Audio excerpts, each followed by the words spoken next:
Membuat ratusan faktur untuk tagihan SPP bisa kamu lakukan kurang dari 1 menit. Ini pastinya akan sangat menghemat waktumu. Kamu bisa gunakan Akuret Online sebagai solusi pembukuan di sekolahmu. Akuret Online adalah software akuntansi online terbaik dengan fitur lengkap dan harga yang terjangkau. Dan yang paling penting, semua fiturnya ini nanti mudah digunakan, walaupun nanti kamu tidak punya latar belakang pendidikan akuntansi. Tapi saya nggak paham akuntansi mas, gimana dong? Nah, makanya kamu harus menggunakan Akuret Online supaya kamu tetap dapat melakukan pembukuan walau kamu tidak paham tentang akuntansi. Banyak banget manfaat yang akan kamu dapatkan jika kamu menggunakan Akuret Online. Dan tentunya proses pembukuanmu akan menjadi lebih cepat hingga 90%. Tugas kamu nanti hanya untuk input transaksi aja. Sisanya nanti akan dikerjakan oleh Akuret Online secara otomatis. Mau tahu apa aja manfaat yang akan diberikan oleh Akuret Online untuk membantu pembukuan sekolah? Silakan simak video ini sampai selesai. Sebelum kita lanjut ke penjelasan, saya akan memberikan penawaran yang menarik. Khusus yang belum berlangganan Akuret Online dan yang nonton video ini, saya akan memberikan fasilitas konsultasi online gratis. Kamu akan langsung konsultasi dengan saya dan juga tim trainer dari Akuret. Terus, apa aja nanti yang akan kamu dapatkan? Pertama, penjelasan mengenai fitur-fitur yang tersedia di Akuret Online.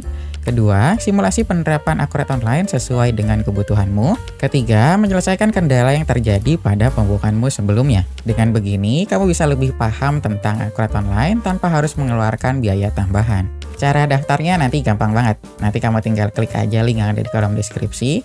Terus nanti kamu tinggal isi data-data yang dibutuhkan. Nah, kemudian nanti kamu akan dihubungi oleh tim marketing dari Akuret Online. Jangan lupa untuk daftar sekarang karena kuotanya terbatas. Nah, sekarang saya udah ada di dalam database Akuret Online. Nah, untuk tampilan awalnya nanti kalau ketika kamu mau masuk database, ini nanti tampilannya kayak gini. Jadi untuk fitur-fitur dan modulnya nanti kamu bisa lihat di sebelah kiri. Jadi untuk yang menu di sebelah kiri ini kita menyebutnya biasanya itu modul. Ini kita ada modul pengaturan, perusahaan, buku besar, kas and bank, penjualan, pembelian, persediaan, sampai ke daftar laporan. Nah, untuk di dalam modul ini kan masih ada menu-menu lagi di dalamnya ya. Nah, di dalam ini kita sebutnya itu fitur. Jadi setiap modul ini nanti di dalamnya itu ada fitur. Jadi kalau kamu klik contohnya modul perusahaan, nah nanti di dalamnya itu ada fitur mata uang, pajak, syarat pembayaran, sampai log aktivitas. Jadi nanti itu fiturnya udah banyak di dalam sini. Nah, setiap modul ini nanti kamu bisa bagi sesuai dengan divisi yang bertanggung jawab. Contoh, nanti kalau kamu misalnya mau pakai modul penjualan nih, nah nanti modul penjualan ini biasanya nanti kamu bisa dipakai ke bagian sales atau ke bagian marketing. Atau nanti kamu bisa pakai modul persediaan ini untuk bagian gudang. Nanti kita ada modul buku besar untuk bagian accounting dan modul kas and bank untuk bagian finance. Tapi nanti biasanya di setiap perusahaan itu beda-beda nih penggunaannya. Sesuai dengan jumlah SDM setiap perusahaan. Biasanya kan jumlah SDM itu dia berbeda-beda ya. Takutnya nanti misalnya nanti di perusahaan A, dia bagian accounting, bagian finance itu jadi satu mas digabung. Ya berarti nanti dia bisa akses keduanya. Nanti atau di bagian perusahaan B dia nggak ada bagian gudang mas. Nah nanti si modul persediaan ini bisa kamu alihkan ke bagian tertentu yang kontrol stoknya kayak gitu. Jadi nanti setiap perusahaan itu punya kebijakannya masing-masing. Nah sekarang kita langsung masuk aja ke inti video ini. Jadi inti video ini sebenarnya nanti saya mau demo tentang cara penggunaan Akuret Online untuk sekolah. Biasanya kan sekolah itu dia butuh kayak penagihan untuk kayak SPP atau nanti kayak penagihan untuk biaya pendaftaran awal dan uang gedung kayak gitu, atau bahkan nanti di setiap sekolah itu nanti ada kayak koperasi nih yang menjual barang kayak buku ataupun seragam. Nah itu gimana cara pencatatannya di Akuret Online. Nah tenang aja, semua itu nanti bisa dihandle oleh Akuret Online. Dan yang paling penting nanti jumlah siswa itu kan setiap sekolahnya pasti ratusan ya. Nah kalau kamu input penagihan SPP-nya itu satu-satu itu kan agak repot. Nah nanti saya akan cari atau saya akan beritahu tentang cara membuat ratusan faktur untuk penagihan SPP kurang dari 1 menit. Jadi nanti kamu gampang ketika kamu menagih SPP tiap bulannya. Nah pertama yang kita harus lakukan itu sebenarnya nanti kita harus masukin dia namanya pelanggan. Jadi nanti siswa itu kita anggapnya sebagai pelanggan. Jadi ketika ada siswa yang masuk, ada siswa baru yang baru masuk ke sekolah kita nih, nah kita nanti daftarin dia sebagai pelanggan di database kita nih. Nah, nanti kamu tinggal klik aja fitur pelanggan di sini. Nah nanti kamu tinggal masukin nama siswanya nih siapa. Contoh kita siswa pertama namanya Tri. Jadi nanti kamu bisa lengkapin data di sini, jadi semakin lengkap kamu input itu nanti semakin bagus. Soalnya kan ini nanti berkaitan dengan data si siswa tersebut. Nanti kita ada tab-tab lainnya yang bisa kamu isi sesuai dengan kebutuhan. Contoh di sini saya isi nama aja, kita buat 2 ya. Kita ada Tri sama satu lagi Bowo. Nah, di sini kita ada 2 siswa. Jadi kita ada siswa Tri dan siswa Bowo. Nah, ini nanti kita akan pakai sebagai pelanggan atau sebagai siswa untuk input transaksinya. Nah, biasanya nanti di sini juga akan timbul pertanyaan nih, Mas, saya kan siswanya nggak mungkin cuma 1 atau 2 orang aja kan ya. Pastinya saya punya siswanya itu ratusan. Nggak mungkin kita inputnya bakal satu persatu kayak gini. Nah, gimana caranya supaya input siswa ini bisa lebih cepat dan efisien?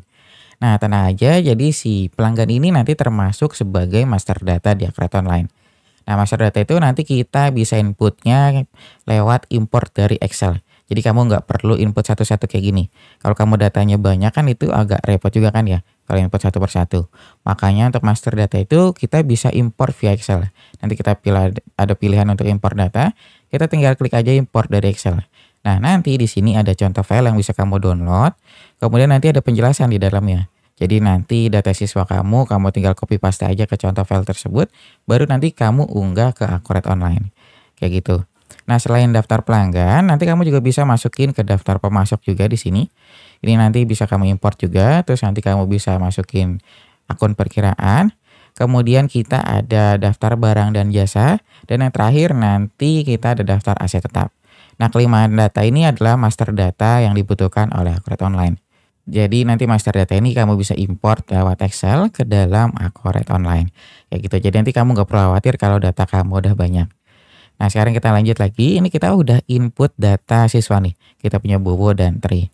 Nah, kemudian kita masukin lagi nih. Kita masukin ke jasanya. Kita masukin di daftar barang dan jasa.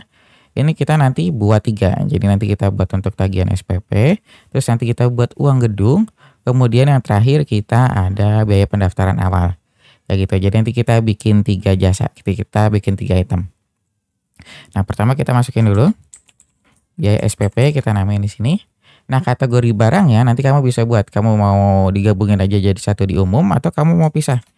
Contoh kita mau bikin kategori baru namanya kategori biaya. Nah, nanti kamu bisa masukin sini. Nah, jenis barangnya di sini nanti kamu pilih nih. Jadi jenis barang di sini kita ada 4. Jadi ya kita pertama itu ada persediaan, ini yang nanti stoknya itu kamu kontrol. Kemudian ada non persediaan, ini nanti stoknya itu nggak bisa kamu kontrol. Yang ketiga kita ada jasa. Nah, yang keempat kita ada grup. Nah, kalau grup ini nanti modelnya itu kayak parcel. Jadi dalam satu parcel itu kan biasanya terdapat beberapa item lainnya ya yang digabung jadi satu namanya parcel. Nah, nanti kamu bisa pakai jenis barang yang grup ketika kamu ada produk bundling seperti itu. Kayak gitu. Jadi nanti kamu tinggal sesuaikan nih kamu mau gunakan yang mana. Cuma biaya SPP ini kan nanti kita masuk itu ke jasa. Jadi nanti kita masukin ke jasa di sini. Nah, kemudian satuannya nanti kamu tinggal pilih. Kamu mau nambahinnya apa? Nah, untuk defaultnya kita cuma ada pieces. Cuma kalau kamu mau nambahin lagi, kamu tinggal masukin aja. Contoh, saya mau masukinnya bulan, Mas. Nah, kamu tinggal tambahin aja, kamu tinggal ketik. Nah, nanti kamu simpan sebagai data baru di sini. Nah, nanti dia akan langsung bertambah di sini. Nah, kemudian ini kan kita udah selesai ya. Ini udah kita masukin semua. Kemudian kita masuk ke tab yang penjualan dan pembelian. Ini nanti kamu bisa masukin informasi tentang penjualan dan pembelian. Nah, di sini nanti kamu bisa masukin default harga satuannya itu berapa. Contoh, harga SPP-nya itu berapa? Defaultnya contoh 300.000. Nanti kamu bisa masukin.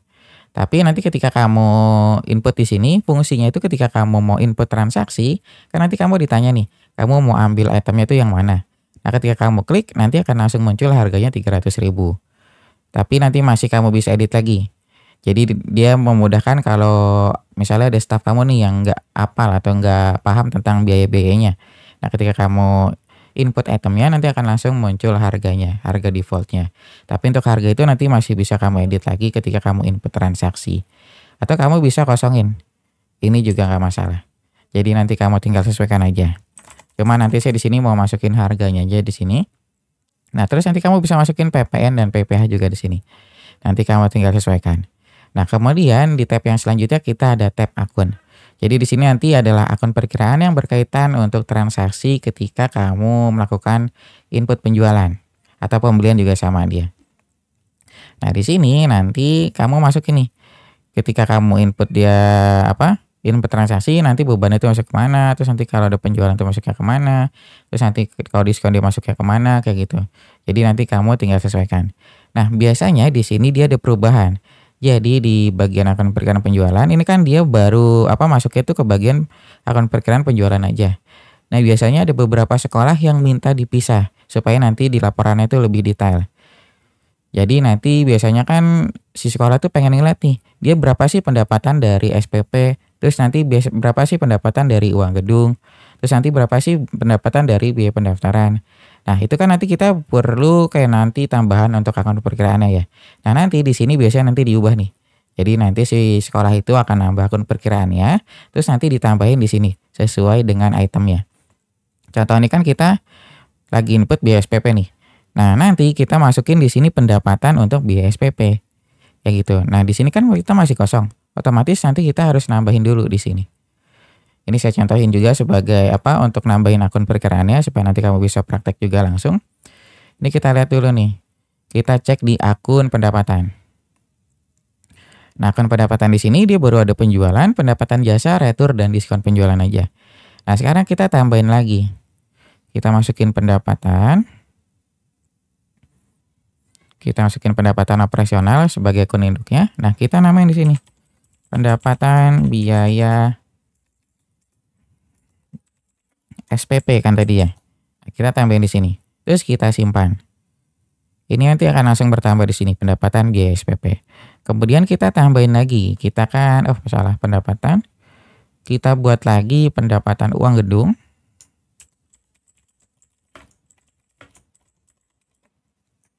Satu lagi kita masukin lagi pendapatan untuk biaya pendaftaran.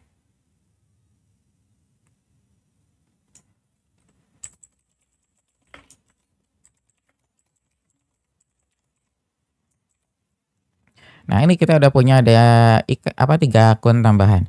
Jadi pertama kita ada pendapatan biaya SPP, pendapatan uang gedung, dan pendapatan biaya pendaftaran. Jadi nanti kita bisa langsung tambahin di sini. Nah, cuma kalau kamu baru nambahin akun perkiraan aja di sini kamu belum bisa nih. Di sini kamu klik dia masih kosong. Nah, langkah selanjutnya setelah kamu masukin akun perkiraan atau setelah kamu nambah akun perkiraan baru, kamu masukin ke sini ke modul pengaturan ke fitur preferensi. Nah, di sini nanti ada tab untuk akun perkiraan. Nah, di sini kamu klik. Nah, nanti kamu masukin di bagian tab barang dan jasa. Nah, nanti kamu masukin di bagian penjualan. Kamu tinggal tambahin aja di sini. Oh, salah, sebentar. Tadi kan kita masukin pendapatan biaya SPP. Terus kita masukin pendapatan uang gedung sama biaya pendaftaran. Nah, kita masukin, sekarang kita tinggal simpan. Nah, kalau kamu udah tambahin di sini, nah nanti di bagian barang dan jasanya dia baru akan muncul. Nah, kayak gini. Ini kan tadi saya mau inputnya itu biaya SPP ya. Berarti nanti saya masukinnya ke biaya SPP. Kayak gitu. Nah, nanti fungsinya ini nanti nanti saya akan liatin di laporan laba ruginya. Biar kamu nanti lihat lebih jelas nih. Dia bedanya itu apa. Nah, ini kita ada biaya SPP, terus kita tambahin lagi. Uang gedung. Kita masukin ke biaya, kita pilih jasa. Kemudian satuannya itu apa? Contoh saya masukinnya per pack, saya buat sebagai data baru. Penjualannya, uang gedungnya saya masukin 5 juta contohnya. Kita masukin uang gedung 5 juta. Di sini kita tinggal masukin uang gedung. Kita simpan. Terus satu lagi kita masukin biaya pendaftaran ya.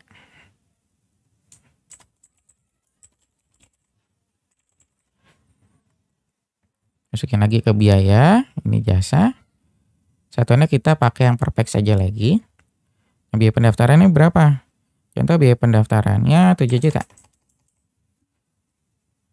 Akunnya kita masukin ke biaya pendaftaran. Kita simpan. Nah, sekarang kita udah punya 3 akun. Ada biaya pendaftaran, biaya SPP, dan uang gedung. Nah, 3 item ini nanti kita pakai untuk transaksi. Jadi nanti kamu bisa lihat nih ketika transaksi itu apa yang berubah. Nah, ini saya close dulu sebentar. Ini saya close lagi. Nah, sekarang kita langsung praktek aja untuk transaksinya. Jadi untuk transaksinya kita kan mau melakukan transaksi penjualan ya. Nah, transaksi penjualan kamu bisa lihat di modul penjualan di sini. Nah, ini adalah alur transaksi yang ada di Akreta Online. Jadi kita ada penawaran, pesanan, pengiriman, uang muka, faktur, dan penerimaan penjualan. Dan ini adalah alur yang ada di Akreta Online. Nah, untuk alur ini nanti kamu itu nggak harus ngikutin 100% seperti yang ada di Akreta Online. Jadi nanti kamu tinggal sesuaikan aja dengan kebutuhan yang ada di perusahaanmu atau di bisnismu. Nah, contoh saya nggak ada penawaran, Mas, saya langsung pesanan, pengiriman langsung faktur. Itu gimana, Mas? Nah, itu nggak masalah. Atau nanti kamu bisa langsung faktur, terus langsung penerimaan penjualan. Nah, itu nggak masalah juga. Jadi yang paling penting nanti untuk transaksi tersingkat di Akreta Online, kamu harus dari faktur penjualan. Ini nanti untuk pengakuan piutangnya. Kemudian kamu pakai fitur penerimaan penjualan untuk pembayaran piutangnya. Jadi untuk transaksi yang tersingkat itu kita ada faktur dan penerimaan penjualan. Kayak gitu. Nah, untuk skala juga biasanya dia nggak perlu nih untuk penawaran, pesanan, pengiriman. Kayaknya itu dia nggak kepake untuk di bidang sekolah. Biasanya nanti dia langsung ke faktur penjualan, langsung ke penerimaan penjualan kayak gitu. Nah, nanti di sini saya sambil buka juga laporannya. Nanti kita sebelum transaksi penjualan saya buka juga laporannya. Sama piutang. Kita cek. Nah, kayak gini. Nah, sekarang kita langsung praktek untuk transaksi penjualan. Nah, contoh kita mau ada si Bowo nih. Bowo mau daftar ke sekolah kita. Ini kita berarti mau masukin biaya pendaftaran. Ini biayanya 7 juta. Terus dia sama uang gedung. Bayar uang gedungnya 3 juta. 5 juta maaf. Jadi totalnya ketika dia mau daftar si Bowo ini, dia harus bayar 12 juta. Kayak gini. Nah, nanti di sini kita ada syarat pembayarannya. Nanti kamu bisa buat kayak cicilan atau kamu pakai tempo. Contoh temponya ini harus 60 hari. Atau nanti kamu bisa pakai cicilan. Nah, itu nanti tergantung sesuai dengan kebutuhan. Nah, contoh saya nggak mau pakai tempo, Mas, saya mau pakai cicilan aja. Ya, berarti nanti kita tinggal masukin aja di sini cicilan. Nah, nanti kalau kamu syarat pembayarannya berubah cicilan, dia akan bertambah di sini ada tab lagi satu untuk cicilan fakturnya. Kalau kita pakai yang COD kan dia nggak ada nih. Nah, dia cuma ada 4 tab kan ya. Kalau mau pakai cicilan dia akan bertambah di sini. Nah, di sini nanti untuk detailnya. Jadi 12 juta ini dia harus cicil berapa kali. Contoh nanti cicilan pertama ini kan 18 Desember ya. Dia jatuh temponya nanti dia harus bayar itu tanggal 25. Senilai berapa? Senilai 6 juta contohnya.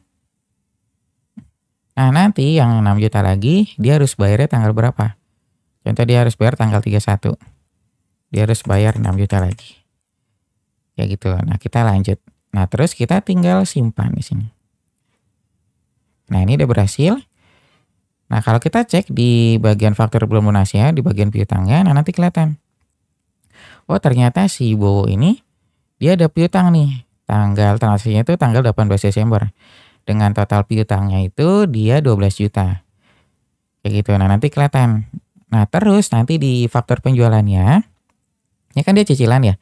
Nah, nanti untuk ngecek cicilannya dia di sini. Kamu bisa klik transaksinya. Nanti dia kelihatan di sini. Di informasi faktur bukan di sini, maaf. Kayak gini. Jadi nanti tanggal cicilan pertama itu tanggal 25, nah cicilan keduanya tanggal 31. Nah, ini belum bayar nih. Kalau dia udah bayar nanti dia nggak terhutang tulisannya. Ini terhutangnya akan jadi 0. Kayak gitu. Nah, nanti di daftar laporan di neracanya dia juga ada piutang usaha senilai 12 juta kayak gitu. Nah, terus gimana nanti kalau si Bowo ini mau bayar, Mas? Cara inputnya gimana? Nah, untuk cara pembayarannya nanti kamu tinggal masuk ke fitur penerimaan penjualan di sini. Nanti kamu tinggal klik. Nah, nanti ditanya nih, kamu terimanya tuh dari mana? Nah, mahasiswanya tuh siapa? Tadi kan kita Bowo ya. Kamu tinggal klik aja nama Bowo di sini. Nah, terus nanti uangnya itu kamu simpan di mana? Kamu masuk ke kas kecil, ke bank, atau ke akun yang lainnya. Kamu bisa tambahkan nanti. Contoh dia mau bayarnya tuh nanti masuknya ke kas kecil, kita masih simpannya. Ya, nanti kamu tinggal pilih kas kecil. Terus nanti kamu tinggal tarik aja di sini. Nanti kelihatan nih, fakturnya tuh dia nomor berapa, terus kamu tinggal klik lanjut. Nah, terus ini kan dia cicilan ya. Kamu tinggal klik aja di sini. Nah, nanti kamu ada tab untuk cicilan. Kamu tinggal pilih. Dia cicilan yang keberapa? Ini kan cicilan yang pertama ya. Kamu tinggal klik cicilan pertama, kamu lanjut. Nah, nanti kamu refresh, terus kamu simpan. Nah, berarti dia dari utang 12 juta dia udah bayar 6 juta nih. Nah, kalau kita cek lagi di sini, ini kan tadi piutang usahanya masih 12 juta ya. Kalau kita refresh, nanti dia akan berubah. Terus di bagian kas kecilnya dia akan bertambah 6 juta. Karena uangnya tadi masuk ke kas kecil ya. Nah, terus di bagian faktur belum lunasnya dia juga akan berkurang. Jadi dari piutangnya 12 juta dia udah bayar 6 juta. Sisanya berarti 6 juta nih total piutangnya. Nah, terus di bagian faktur penjualannya ini kita bisa refresh. Terus kita klik lagi. Nah, kita lihat di cicilan fakturnya. Nah, dia akan berubah. Jadi nanti dia udah bayar senilai 6 juta pada tanggal 18 Desember. Jadi dia nggak ada hutang nih. Jadi dia tinggal hutangnya itu 6 juta aja di sini. Nah, kalau dia mau ngelunasin lagi gimana, Mas? Berarti kita tinggal ulangin aja stepnya. Kita tinggal tarik. Kita ambil. Terus kita pilih cicilan kedua. Kita lanjut terus kita hitung nilai pembayaran. Terus kita simpan. Nah, kayak gini. Berarti ini dia udah lunas. Nah, kalau udah lunas ketika kamu klik lagi nama siswanya, terus kita klik ambil, dia kosong, nggak ada fakturnya di sini. Dan nanti di laporannya dia juga akan kosong. Di laporan racanya juga dia akan kosong. Dia akan berubah jadi kas kecil. Nah, terus kita juga bisa lihat di laporan laba ruginya. Di laporan pendapatannya ya, maaf. Nah, kita lihat di laporan keuangan. Kita lihat di laporan laba rugi di sini. Kita masukin per tanggal 31, kita tampilkan. Nah, nanti kelihatan.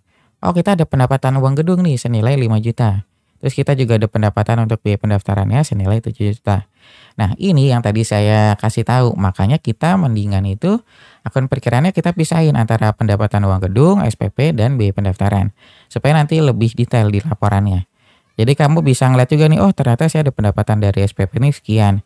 Terus pendapatan dari uang gedung sekian, dan pendapatan dari biaya pendaftaran itu sekian. Kayak gitu. Nah, kalau kamu nggak mau dipisah, ya berarti nanti pendapatannya itu jadi cuma masuknya ke satu akun perkiraan aja. Ke akun penjualan yang tadi itu ke akun pendapatan. Kayak gitu. Jadi kamu nggak bisa ngeliat nih pendapatan itu dari mana.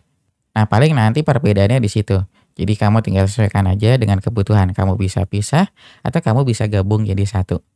Kayak gitu, nanti kamu tinggal sesuaikan aja. Nah, ini kita udah selesai untuk praktek penginputan biaya uang gedung dan biaya uang pendaftarannya. Nah, sekarang kita tes untuk biaya SPP. Nah, biaya SPP ini permasalahannya adalah dia kan itu punya banyak ratusan siswa biasanya sekolah ya. Dan nanti kamu harus input transaksinya itu tiap bulan secara rutin. Itu kan agak PR kalau kamu nanti tiap bulan kamu input lagi, tiap bulan kamu input lagi. Nah, itu kan agak PR. Nah, nanti saya akan kasih tahu caranya supaya kamu nanti inputnya itu di awal aja. Dan nanti tiap bulannya kamu tinggal eksekusi aja otomatis. Jadi kamu tinggal sekali klik aja, nah nanti fakturnya akan langsung terbuat otomatis. Nah, nanti cara buatnya itu gampang banget. Ini saya close dulu sebentar.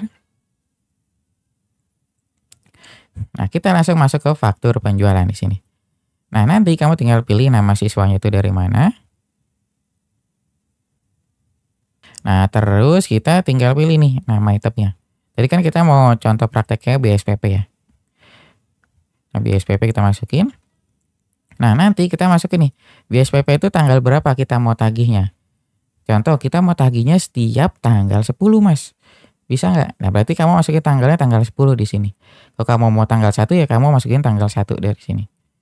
Nah, contoh kita mau masukinnya tanggal 10. Nah, ini kan udah selesai ya. Nah, nanti kamu tinggal simpan. Nah, terus setelah kamu simpan faktur penjualannya, di sini kita ada namanya fitur untuk transaksi berulang. Nah, untuk nambahinnya, kamu tinggal masuk ke faktur penjualan yang udah kamu input. Kamu klik. Nah, nanti kamu tambahkan sebagai transaksi berulang di sini. Kamu klik. Nah, nanti kamu masukin. Di sini namanya SPP terus nama siswanya. Contoh kan kita nama siswanya tadi Bowo ya. Kita masukin SPP Bowo. Kategorinya kita buat di sini SPP. Kita simpan sebagai data baru. Periodenya kita ubah jadi bulanan. Terus kita pilih berapa kali. Kan biasanya satu tahun itu 12 bulan ya. Nah, kita masukin 12 bulan di sini. Kita lanjut. Nah, ini kita udah berhasil disimpan. Nah, kalau kita cek di sini di transaksi berulangnya, nanti kelihatan oh kategorinya kita ada SPP. Terus kalau kita cek, nah nanti dia kelihatan nih. Nanti dia akan ditagihnya setiap tanggal 10. Jadi setiap tanggal 10 bulan 1, bulan 2 sampai ke bulan 12. Kayak gitu, nanti statusnya dia ada sini berubah jadi belum eksekusi jadi tereksekusi. Nah, ini kan yang pertama tadi karena kita inputnya itu masih manual ya. Jadi dia langsung statusnya tereksekusi. Pasti yang pertama itu dia nanti kayak gini. Nah, nanti yang kedua dan seterusnya statusnya pasti akan kayak gini. Nah, nanti untuk menjalankannya kayak gimana, Mas? Nah, nanti untuk menjalankannya itu nanti gampang banget. Jadi setiap bulan ya kamu tinggal klik, dia ada tombol untuk jalankan di sini. Nah, nanti tipe transaksinya kamu pilih faktur penjualan atau kategorinya kamu pilih yang SPP di sini. Nah, nanti kamu tinggal klik lanjut aja di sini. Nah, nanti kalau kamu punya ratusan siswa di sini dia akan muncul di sini bawah banyak banget sesuai dengan isi kategori di sini. Nah, kalau kamu tinggal klik lanjut, nah nanti Akurat Online akan otomatis membuatkan faktur penjualan sesuai dengan transaksinya. Contoh saya akan nambahin satu lagi deh, biar kamu ada contohnya ya. Kita tambahin tri di sini. Kita biaya SPP. Kita simpan. Oh maaf, di sini tanggalnya belum saya ubah tadi, kita ubah tanggal 10 ya. Tanggal 10 Januari. Kita simpan dulu. Terus jadi tri ya satu lagi. Nah, ini kita buat sebagai transaksi berulang. Kategorinya kita buat SPP, ininya kita ganti bulanan. Berapa kali kita jadi 12. Kita berhasil, nanti transaksi berulang ya. Kalau kita refresh, ini saya close dulu. Jadi ada 2. Nah, di sini kalau kita mau nagih nih. Contoh kita mau nagih Mas, ini kita udah tanggal 10 nih. Nah, kita tagihnya, kita tinggal klik, jalankan. Kita pilih langsung kategorinya. Terus nanti di sini tipe transaksinya faktur penjualan. Nah, di sini akan muncul kan ya. Jadi kalau ada banyak ya yang tadi saya bilang dia akan muncul banyak sini. Ini kan saya cuma ada 2. Ini tinggal klik lanjut. Nah, nanti dia akan proses pengimpor data. Nah, 2 data berhasil diproses karena tadi saya baru ada 2 siswa ya. Nah, kalau kita cek di daftar laporannya, ini di faktur belum lunasnya, ini kan kita baru tanggal 10 ya. 18 Desember maaf. Kita ganti ke tanggal 10 Februari. Karena tadi kan saya salah pencet, maaf. Kita ke parameter. Kita ubah ke Februari, ini akhir aja saya masukin. Nah, dia akan langsung terbuat otomatis. Jadi 10 Februari kita langsung ada, ini juga ada. Kayak gitu. Nah, kalau kita lihat di faktur penjualannya, ini kan tadi baru 3. Kalau kita refresh, dia akan langsung bertambah. Nah, di transaksi berulangnya, kalau kita cek, dia akan berubah jadi tereksekusi. Di bagian tri juga sama. Dia jadi tereksekusi kayak gitu. Jadi nanti enak banget. Jadi nanti kalau kamu punya banyak faktur dan banyak siswa, kamu bisa otomatis. Nah, cuma yang agak PR ketika input awalnya aja. Jadi kan kamu tetap input awal di faktur penjualan nih. Kamu input banyak nih, banyak siswa. Nanti kamu masukin di sini. Nah, terus saran saya ketika kamu input SPP itu kan banyak ya siswanya. Kamu jangan dilakukan hanya 1 orang. Kalau bisa dibagi beberapa orang. Lebih banyak lebih bagus. Nanti bisa lebih cepat juga. Kalau kamu ratusan faktur dan ratusan siswa itu dikerjakan cuma dengan 1 orang, itu nanti kasihan juga jadi malah nggak lebih efisien. Kamu tinggal nanti tambah user aja di Akurat Online. Kamu tambah user di sini, tambah pengguna. Nah, nanti kamu bisa input bareng-bareng transaksinya. Jadi nanti bisa lebih cepat dan efisien. Nah, nanti kalau kamu bulan berikutnya, kamu kan tinggal tarik aja dari transaksi berulang di sini. Kayak gitu. Nah, nanti dia bisa lebih cepat dan efisien. Makanya nanti enak banget kalau kamu punya ratusan faktur dan ratusan siswa, itu bisa otomatis di Akurat Online. Nah, terus untuk ngelunasinya gimana Mas? Ngelunasinya nanti sama aja. Jadi nanti dia tinggal masuk aja ke penerimaan penjualan di sini. Nah, nanti kamu tinggal pilih nama siswanya itu siapa. Kita tinggal klik ambil.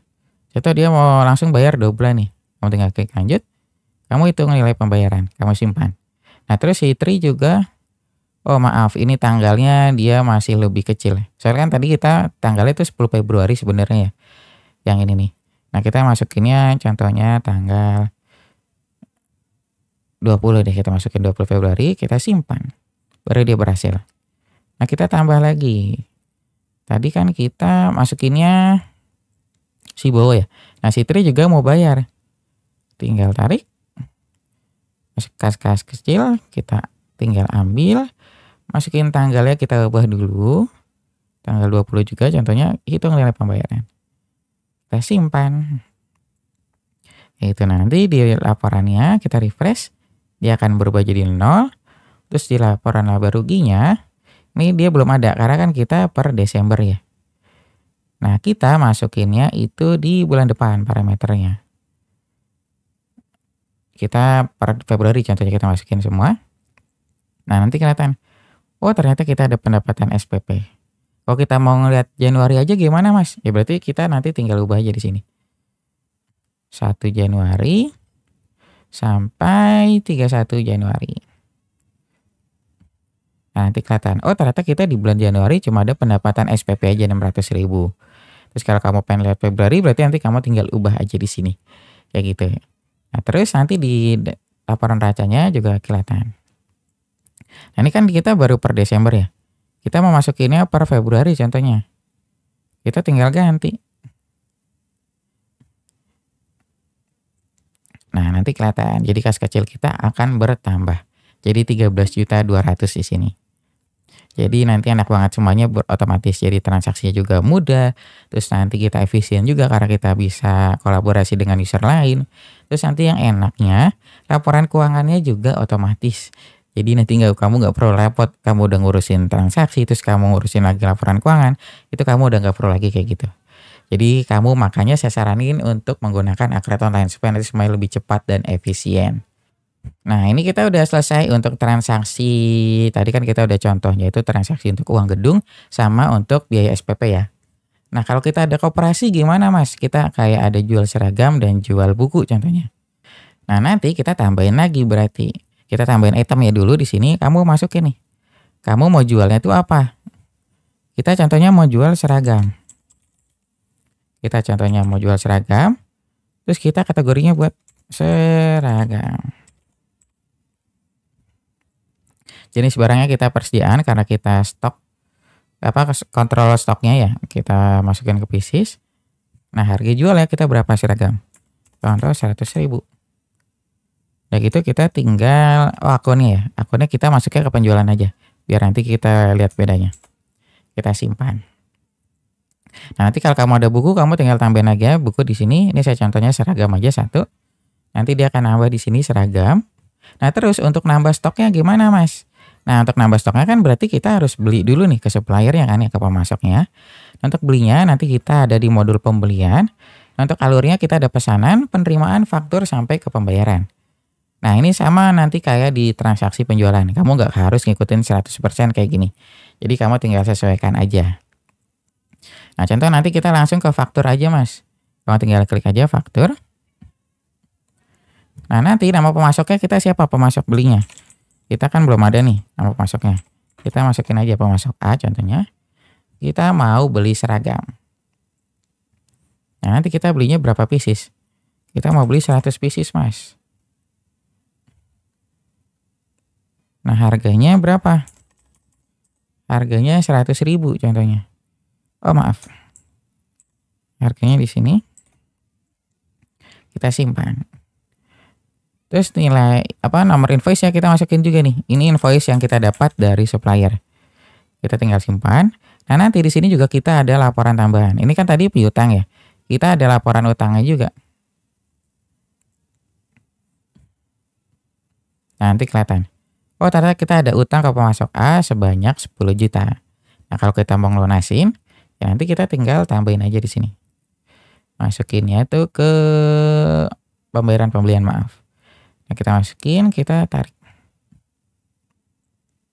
Ke pemasok, kita bayarnya pakai apa? Nanti kita mau bayarnya pakai akun bank, Mas. Nah, kita tinggal tarik. Lanjut, kita hitung nilai pembayaran dan lunas. Dan nanti di sini kalau kita cek, dia akan kosong. Nah, terus di neracanya dia akan bertambah nilai persediaannya. Kayak gini, karena kita kan ada stok ya. Terus nanti nilai bank ya dia akan berkurang. Kayak gitu. Nah, nanti kalau kita input transaksi penjualan contohnya. Kita ada yang mau beli nih Mas seragam. Contoh kita mau si Bowo, dia mau beli seragam. Nah, kita jual seragamnya berapa nih? Kita mau jual seragamnya harganya 200.000 contohnya. Kita kan 100.000 tuh harga awal ya, harga modalnya. Ini kita lanjut. Kita langsung proses aja. Proses pembayaran. Nah, kita masuknya kemana uangnya? Uangnya ke kas kecil ya. Kita masuk, hitung nilai pembayaran, dan kita tinggal simpan. Nah, di sini karena kita jual produk, itu kan pasti kita ada harga modalnya ya. Ada HPP-nya. Nah, nanti kalau kita cek di laporan ya, di laporan laba ruginya, kita refresh. Ini saya ganti dulu ke bulan Desember. Ini kan kita di bulan Januari ya. Kita masuk ke bulan Desember.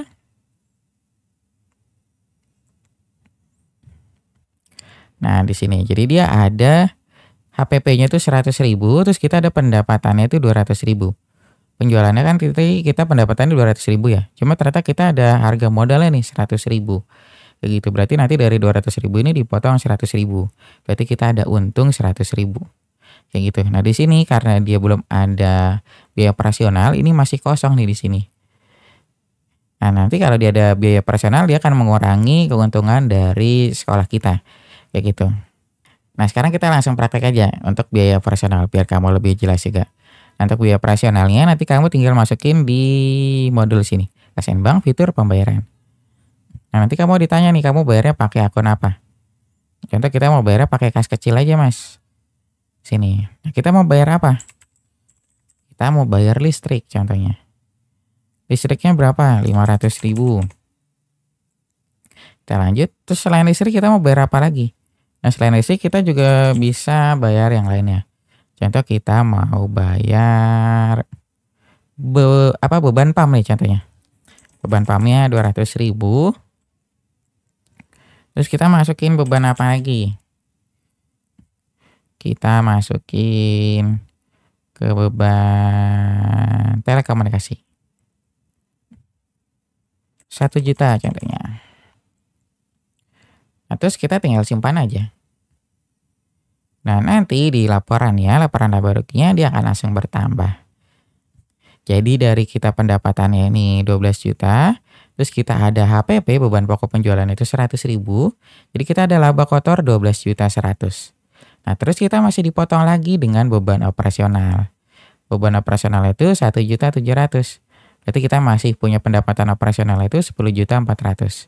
Nah, kita punya laba bersihnya itu 10.400.000 di sini. Jadi nanti enak. Jadi kamu kalau ngeliat keuntungan atau pendapatan, kamu nggak cuma ngeliat pendapatan di sini. Jadi kamu benar-benar harus lihat di laba bersihnya ini. Di sini. Karena laba bersih ini nanti kamu udah benar-benar laba yang akan kamu dapat. Jadi udah dikurangi biaya-biaya yang berkaitan. Udah dikurangi biaya operasional, biaya beban pokok penjualan, dan nanti kita juga ada beban non operasional. Ini nanti biasanya kayak beban admin bank atau biaya lainnya. Nah, nanti kayak gitu. Jadi nanti enak. Makanya saya saranin kalau kamu punya sekolah dan ingin pembukuan itu tetap lancar, saya saranin kamu pakai Accurate Online. Nanti kamu bisa lebih mudah untuk catat transaksi, terus nanti laporan keuangannya juga otomatis, dan nanti kamu juga bisa kolaborasi dengan user lainnya. Kayak gitu. Nanti enak banget. Nah, selain itu nanti kamu laporan itu nggak cuma laporan keuangan aja. Jadi kamu disediain dengan 200 lebih jenis laporan yang bisa kamu sesuaikan dengan kebutuhan. Dan enaknya nanti kamu udah dibagi sesuai dengan posnya masing-masing. Kalau kamu pengen lihat laporan keuangan, kamu tinggal klik aja keuangan. Terus nanti kita ada laporan penjualan, piutang, terus nanti ada pembelian dan lain-lain. Kayak gitu. Jadi nanti bisa lengkap banget di sini. Dan modulnya juga nanti di sini lengkap. Di sini juga nanti ada modul pencatatan gaji nih. Kalau kamu pengen buat slip gaji untuk penggajian staf kamu, nanti kamu juga ada fitur untuk pencatatan gajinya di sini. Nah, mungkin sampai sini aja penjelasan yang bisa saya berikan tentang Democrate Online untuk sekolah. Membuat ratusan faktur bukan lagi hal yang sulit. Accurate Online membantu proses pembukuanmu jadi lebih cepat dan efisien. Sampai kapan kamu masih menggunakan Excel untuk pembukuanmu? Atau malah kamu masih menggunakan pembukuan manual? Sudah saatnya kamu beralih menggunakan Accurate Online. Kamu nggak perlu khawatir, jika kamu berminat menggunakan Akret Online, kamu bisa coba dulu selama 30 hari tanpa biaya, alias gratis. Kamu bisa coba semua fitur yang disediakan oleh Akret Online sebelum nanti kamu memutuskan untuk berlangganan. Untuk pendaftarannya, silakan klik link yang ada di kolom deskripsi. Nah, mungkin sampai sini aja penjelasan yang bisa saya berikan tentang demo Akret Online untuk sekolah. Jika kamu ada pertanyaan lainnya, kamu bisa langsung tulis di kolom komentar. Terima kasih sudah menonton video ini sampai selesai. Sampai jumpa di video selanjutnya.